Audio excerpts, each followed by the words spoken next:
Hey guys, Camfrey15 back at it with another video for you guys, and I am back with some more Guild Receptionist. I'll solo any boss so I can clock out on overtime. The show continues to be a blast, and I continue to enjoy the show. The show is absolutely hilarious. And what more else does need to be said about this show? But it seems like our group in Silver Sword is definitely in a position where they're not looking too good. But we already know Alina is going to go save them. But we actually get some interesting backstory about Alina as a character and everything, and kind of getting an answer as to why she became a guild receptionist. And also too, like, we legitimately get a hint to where maybe we see her character by the end of this show. Now, obviously, I don't know where the sort, if the entire season can contain or hold all the like source material, for the show or anything. But, yeah, but, listen, you know, happens and what, anyways, we start the episode off where we last left off with Alina basically being challenged by the guild master to basically take her on and show her skills as the executioner, right? And basically Alina kind of again doesn't want nothing to do with this, but she's like, all right, fine, I guess I'll do with it. And it's kind of this whole thing of like, hey, if I win, you have to join Silver Sword. But if you win, well, I'll just let you go. I'll leave you alone. Trust and believe, I will leave you alone. And basically, Alina's like, you'll leave me alone. I can just be a simple guild receptionist. Okay, fine. So she gets her hammer out, and she charges in.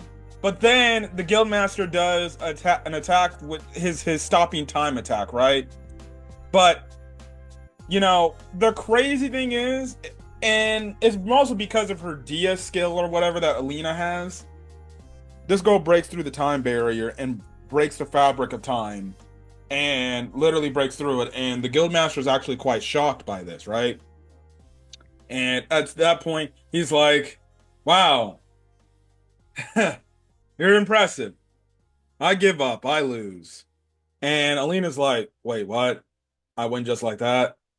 And that's the thing. So Alina is happy that she doesn't have to be bothered no more. But then you kind of have another meeting right then and there where she's meeting with the guild master, and they kind of talk more about the breakdown about the Dia skills and everything, and the fact that there's this dungeon that needs to be cleared. And it's funny because Alina is like, oh my god, that dungeon, holy hell, I'm gonna have so much more overtime. And that's kind of when you get the guild master kind of getting revealed, like, wait, you're just wanting to do all this and become a guild receptionist so you don't have to have overtime.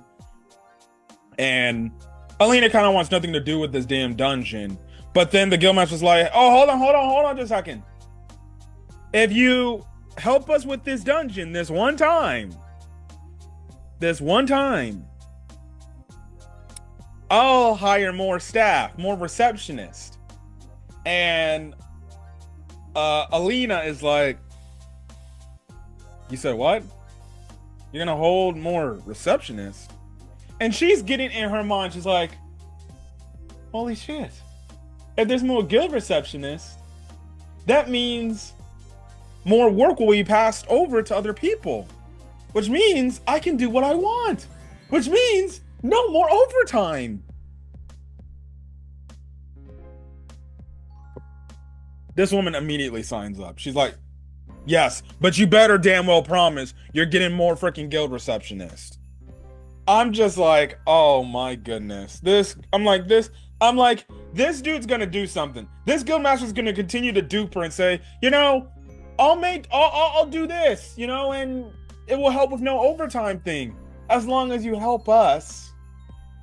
I already see it coming. The guild master definitely gonna be like, you know, if you help Silver Sword with this, you know, I'll add some more things so you don't have to worry about your overtime. I think at some point, this dude's gonna be like, how about this? If you help us out and you become a full-time adventurer with us, and we can call you for select missions, you'll be able to not work any overtime hours. You get to go home when your shift is over, and that's it. And all we gotta do is call you if we need some help with a quest. I feel like that's all he's gotta say. And honestly, I feel like she would probably agree to that because she doesn't want to do overtime. She just wants to be a lazy bum and chillax, because we see like in the following scene, she's laying in this like queen bedroom and everything, and she's just living it up, and she's just like, I could get used to this lifestyle. It's just so nice. And then the dude comes in and he's like, hey, you ready to get to work? So they end up traveling, right? Also, the two other mages, they see that Alina is the executioner, and they don't have no weird reaction. They're like, oh, a guild receptionist is an adventurer, really strong. Okay, that's the thing. So they go into this dungeon, and you just have it to where they're all gonna work together, right? So they're up against this like gigantic wolf, like Wolverine looking thing, right? And at first you have it to where our boy, he's blocking it and everything, and he's like, you know, all right, you can follow up Alina, because Alina's never worked inside a party before, right? This is her first time. And it's absolutely funny because you think the other mages are going to get involved, but then Alina comes in, basically one hits this thing, and then the other two are like, well, I guess we won't be doing much today. Yay. But they get deeper into the dungeon, right? And they hear some screaming, and they come across these individuals who have just been killed, destroyed. Like, you even, like, there was one person cut in half, and you legitimately could see like their intestines and their stomach. I was like, I did not expect this show to be gory, but okay, right? Now Alina's seeing this all for the first time, and you even have it to where our dude is like, hey, you know, don't look at this. You can turn away if you need to. And it's reminded her of bad memories from the past. And we see a flashback of her when she sees somebody, you know, dead, because they confirm, like, you know, they're dead because the pink-haired girl tried to heal them, but they're dead, and she flashed back to that. I'll talk about that in a second. But then you have it to where one of the dudes is right there, right? I think we've seen him before already in the show, and he basically was like, yeah, we got attacked by a freakish monster. So they get him out. They escape from the they escape from the dungeon. And hold on.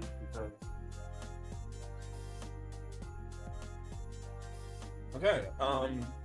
So they escape from the dungeon, and they get out of there with the dude. They tell the guild master about what happened, about a freaking devastating monster, right? But that's the thing. Now, the guy who they saved, he's kind of like, I can't believe you guys are working with the executioner. So how about we do this? We go back in there and we go take out that monster, but the executioner can't come. Like, she can't have anything, so Lena can't even help. Also, I forgot. Actually, no, I'll bring it up later. So they basically agreed to that and everything. So there's that, right? So that's the plan. They're gonna set out. The Silver Sword member is gonna go with the freaking blonde-haired stupid idiot. Again, I don't know. I don't got no names of these characters, but you get the thing, right?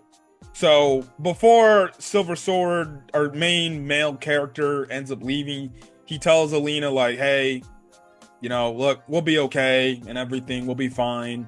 And he basically says, look, you know, we're not gonna die, we're gonna be okay, I promise you, I'll come back. And Alina's kind of a little bit worried, and you can tell, like, she's worried, like, she's like, all right, well, you better come back. And he's like, I promise, I'll come back. I'll be a-okay. No one got nothing to worry about. Now, as the dude's walking to the door, Alina's looking at him walking to the door, and she sees a guy that she's known before, and she has a flashback memory. And this flashback memory flashes back to when she was a kid. And it seemed like she must have been some assistant or some helper in this like pub or bar area for adventurers, right? and she had this connection with this one dude, and she basically is like, well, I want to become an adventurer and become strong like you and everything. And basically the guy is like, you be an adventurer? Come on, little lady, like, come on, Alina, you don't want to be an adventurer. Like, I think you should be a guild receptionist. I think that's more your style and everything. And she's like, no, I want to be a guild receptionist so I can be strong, and then I can join your party and work alongside you. So I guess you could say in a weird way, it's kind of like the whole Luffy thing from One Piece, right? But, you know, she clearly had a good relationship with this dude. This dude clearly knew her well. It seemed like they knew each other real, for a good amount of time, and she definitely looked up to him. And then you get the tragicness of the fact that, he left to go to a dungeon, and he told her like, oh, don't worry, I'll come back and we can, talk again. But then at some point he does come back, but not in the way she thought. And his body's all covered in cloak. His, I guess, party members were all very emotional and sad. And she's seeing this, and she sees the dude's dead body, and she's like, Mister, get up. Please get up. I wasn't done talking. He wanted to continue to talk to you, and she's grabbing him in his hand. And then you can already tell, like, he's dead. And, it hits her. It was actually pretty deep. And you just have this kid, Alina, just screaming out in pain and crying because this mentor, this person she looked up to, he died. And the fact that she was never going to talk or see her again, it made her very emotionally distraught. And I think now it makes sense to why she's a guild receptionist now, because he must, and maybe we'll get some more, flashbacks to her past to explain how she got to where she's at currently, right? And everything, because we got a flashback last week to find out how she ended up getting the Dia skill for Big Gigantic Hammer. You have to wonder, okay, how did she get to this country, this city, and how did she become a guild receptionist? And everything. And more than likely she probably became a guild receptionist to basically because she listened to the guy, her mentor, right? Because he said like, hey, I think you'd probably suit you best to be a guild receptionist, and maybe she was thinking about that before she took off, and she was maybe thinking about potentially being potentially being being an adventurer. And and typically in some typical shows you would think, okay, she'd probably become an adventurer to pay respects to this guy, but she ended up becoming a guild receptionist. And maybe the reason why she probably doesn't want to do all this adventurer stuff is because, well, it reminds her of this tragic time in her life when she lost someone she truly did care about, who she felt like that was a friend to her, a true mentor, or you could maybe even say a father figure, right? Hold on a quick second, guys. Yeah, you get that whole thing. So the thing is, she's basically getting ready to go back to work to do her receptionist duty. And then we also find out from the dude that she's able to stay in this queen bedroom until her house basically gets, fixed again, right? But before she starts to, but before she ends up leaving, she has the green crystal. Now, I forgot to mention, she ended up getting the green crystal from the main dude, right? And he's like, hey, this is basically an alert, hold on to this. This is basically an alert to, inform, people, like if they're close to dying, right? And she has this and she's holding this, and it's not doing anything right now, but I would envision that what we see at the end of the episode, it's going to start flashing and triggering, and she's probably going to go into action. And the thing is, what happens is they go through the dungeon with the one dude, but they end up getting tricked and trapped, and we end up running into this new boss character who's like a dark god, essentially, right? And this dude basically tricks them, the Silver Sword members, and he's like, I could gain that power of getting a Dia skill if, this dude comes in and kills the lost souls, right? These souls, right? And I can get a Dia skill. And this dude has the same like magic circle like Alina has, where he can summon a weapon and it's a white circle and everything. And this is his, and the dude's whole plan is to have the Dark God take the Silver Sword members out, so then he can be able to, summon and get his Dia skiller, right? But instantly this dude just kills this guy, and he's just like, anybody that comes across me, you're all dying essentially. And he impales him like with ease, because it's like, and he's like,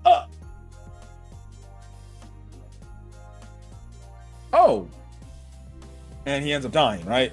We also find out he was the guy responsible for killing those other adventurers in that dungeon, so he killed his own teammates, right? So there's that.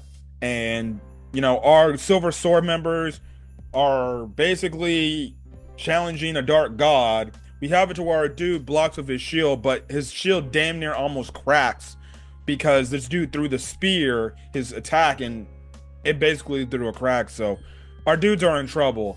I can see it to where it looks like it's gonna be clear where next episode's gonna go.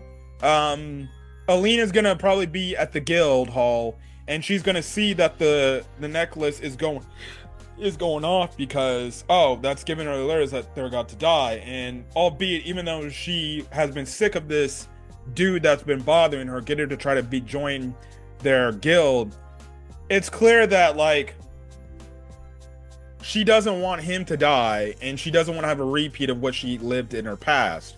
And it's clear like she actually does genuinely, she's actually starting to care about the dude, right? Now, I don't know if this is going to go into a relationship or anything. Again, like early in the episode, they kind of teased the whole thing, like maybe maybe he likes her or something.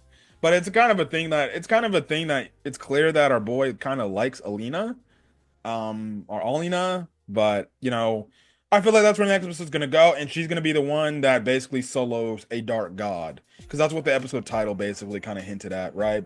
But another good episode of I'll solo any boss because I don't want to work overtime and things like that. But anyway, but that's good. But anyways, I'm gonna get out here, guys. If you guys hit the subscribe button, hit the subscribe to the channel, and you'll get more anime content, or and then hit that like button, and things like that. But till then, guys, I'll stay safe out there.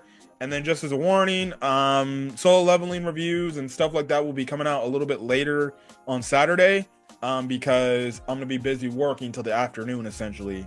So there's that. But anyways, I'm gonna go out for guys. Till then, stay safe out there and have a great rest of your day or your night. I'm watching this video. Till then, guys, peace.